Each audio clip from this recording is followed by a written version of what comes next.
you scored really high on a college entrance exam, but you didn't get accepted? But what if someone of a different race or a woman scores lower than you and they still get accepted?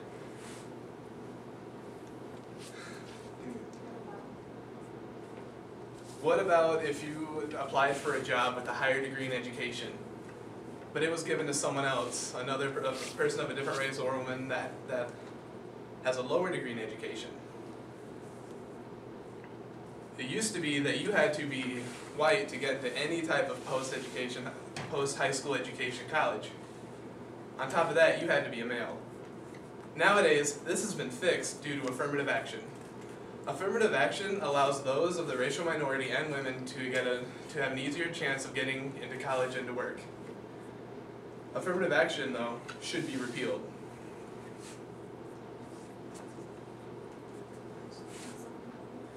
It is only going to create further problems that will lead to further arguments among U.S. citizens of the future.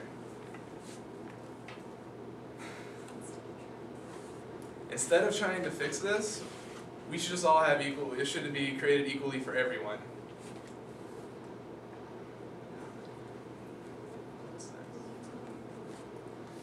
We need to learn to forget what happened to let what happened in the past go. Otherwise, we're just going to create reverse discrimination. Affirmative action was first introduced by President Kennedy in 1961.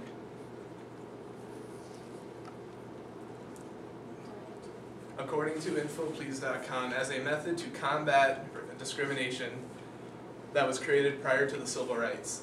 President Johnson, however, was the first to develop and enforce it.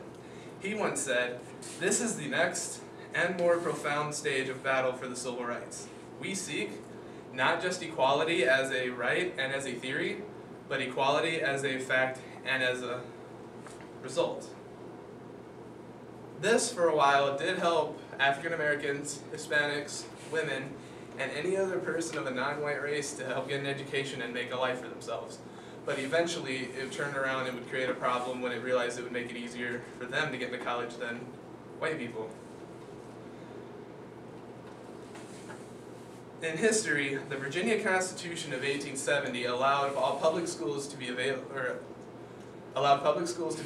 to the community for free. However, they were highly segregated. In these schools that were separated by African Americans and whites, they were given funds based on the white government. Many white people did not want African Americans to receive an education due to the fear of overthrowing the white supremacy. It wasn't until the African American rights movement from 1955 to 1968 that gave African Americans an equal right to education. This was a big step for the United States, and it will soon fall back down on us when we realize that this isn't going to solve the problem.